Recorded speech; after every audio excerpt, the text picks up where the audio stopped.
Assalamualaikum warahmatullahi wabarakatuh. Saya Salsabila Nadifa dan rekan saya Devi Labitaderki. Kami dari kelompok 5. Di sini kami akan mempresentasikan hasil diskusi kami yang berjudul Sistem Endokrin dan Hormon. Yang pertama adalah pengertian sistem endokrin. Sistem endokrin itu terdiri dari sekelompok organ, disebut juga sebagai kelenjar sekresi internal. Fungsi utamanya adalah menghasilkan dan melepaskan hormon-hormon secara langsung ke dalam aliran darah. Hormon-hormon yang berperan sebagai pembawa pesan untuk mengkoordinasikan kegiatan berbagai organ dalam tubuh. Sistem endokrin disebut juga sebagai kelenjar buntu, yaitu kelenjar yang tidak mempunyai saluran khusus untuk mengeluarkan sekretnya. Sistem ini hampir selalu bekerja sama dengan sistem syaraf, namun kerjanya dalam mengendalikan aktivitas tubuh berbeda dengan sistem syaraf. Nah, perbedaan cara kerja sistem endokrin dan sistem syaraf yaitu dibandingkan dengan sistem syaraf, sistem endokrin lebih banyak bekerja melalui transmisi kimia. Selanjutnya, sistem endokrin memperhatikan waktu respon yang lebih lambat daripada sistem syaraf. Sistem syaraf sendiri potensial aksi bekerja dalam waktu 1-5 milidetik, sedangkan sistem endokrin melalui hormon baru akan sempurna dalam waktu yang sangat bervariasi antara beberapa menit atau beberapa jam. Selanjutnya, sel-sel penyusun organ endokrin. Yang pertama, sel neosekretori atau sel yang berbentuk seperti sel syaraf, berfungsi sebagai penghasil hormon. Contohnya, sel syaraf pada hipotalamus. Sel tersebut memperhatikan fungsi endokrin sehingga dapat juga disebut sebagai sel neuroendokrin. Yang kedua, sel endokrin sejati, disebut juga sebagai endokrin klasik, yaitu sel yang benar-benar berfungsi sebagai penghasil hormon. Tidak memiliki bentuk seperti sel syaraf, kelenjar endokrin sejati melepaskan hormon yang dihasilkannya secara langsung dalam darah. Contohnya cairan tubuh. Aktivitas tubuh yang dikendalikan oleh hormon dan jenisnya. Yang pertama, pencernaan, fungsi metabolik yang terkait, sekretin, agrestin, insulin, glukagon, noradrenalin, tiroksin, dan hormon dari korteks adrenalin. Yang kedua, osmoregulasi, pengeluaran dan metabolisme air serta garam. Yang ketiga, metabolisme kalsium, yaitu pada hormon tiroid, kalsitonin. Yang keempat, pertumbuhan dan perubahan morfologis seperti hormon pertumbuhan androgenin dari korteks adrenalin, tiroksin untuk metabolisme amfibi, MSH untuk perubahan warna amfibi. Yang terakhir, organ dan proses reproduksi seperti FSH, LH, estrogen, progesteron, prolaktin, dan testosteron. Materi selanjutnya adalah pengertian hormon. Hormon adalah pemberi sinyal kimiawi antara sel dan kelompok sel. Semua organ multiseluler termasuk tumbuhan juga memproduksi hormon.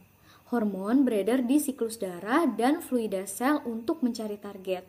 Hormon juga akan mengikat protein reseptor tertentu pada permukaan sel tersebut dan mengirimkan sinyal. Reseptor protein akan menerima sinyal tersebut dan bereaksi baik dengan pengaruh ekspresi genetik, sel akan mengubah aktivitas protein sekunder.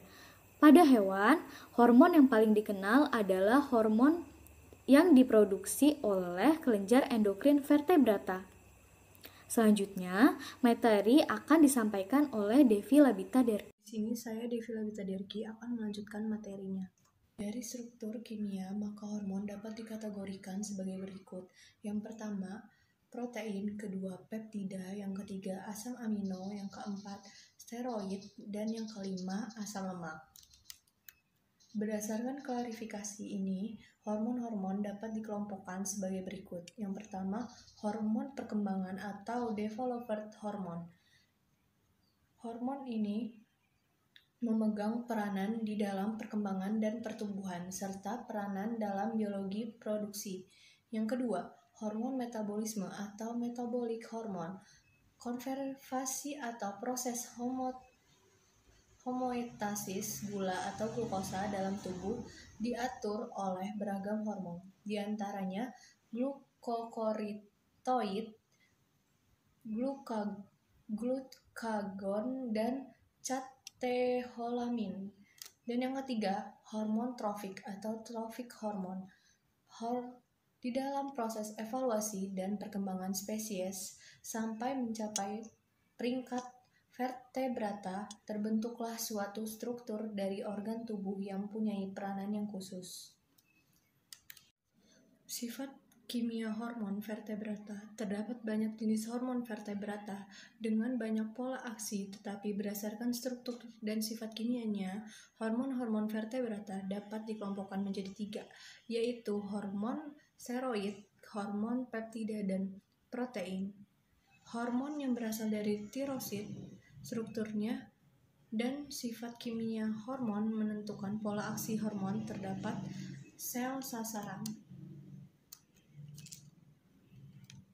Sistem endokrin pada invertebrata, yaitu sejumlah invertebrata tidak mempunyai organ khusus untuk sekresi hormon, sehingga sekresi dilaksanakan oleh sel neurosekretori yang merupakan sumber hormon pada invertebrata. Sel neurosekretori dapat ditemukan antara lain pada pertama, Coelenterata, kedua Platyhelminthes, yang ketiga Nematoda, yang keempat Annelida, yang kelima Mollusca, keenam Crustacea, dan yang ketujuh Insekta. Sifat sistem endokrin pada invertebrata yaitu berbeda dengan invertebrata. Sistem endokrin pada vertebrata terutama sekali tersusun atas berbagai organ endokrin klasik. Sistem endokrin vertebrata dapat dibedakan menjadi 3 kelompok kelenjar utama, yaitu hipotalamus, hipofisis atau pituitari, dan yang ketiga kelenjar endokrin tepi. Pada vertebrata, sistem syaraf memberikan pengaruh yang sangat jelas terhadap sistem endokrin. Berbagai organ endokrin tepi pada vertebrata bekerja di bawah kendali kelenjar pituitari bagian depan atau anterior, yang merupakan salah satu organ endokrin pusat. Pituitari anterior bekerja di bawah pengaruh hipotalamus yang kerjanya dipengaruhi oleh syaraf. Feromon pada hewan. Feromon adalah zat kimia yang berasal dari kelenjar endokrin dan digunakan oleh makhluk hidup untuk mengenal sesama jenis individu lain, kelompok, dan untuk membantu proses reproduksi. Berdasarkan dengan hormon, feromon menyebar keluar tubuh dan hanya mengaruhi dan dikenali oleh individu lain yang sejenis atau satu spesies. Contohnya, yang pertama feromon pada kupu-kupu, yang kedua feromon pada rayap, yang ketiga feromon pada ngengat, dan yang keempat feromon pada semut dan lebah madu. Sekian, terima kasih. Sekian presentasi dari kelompok kami. Terima kasih.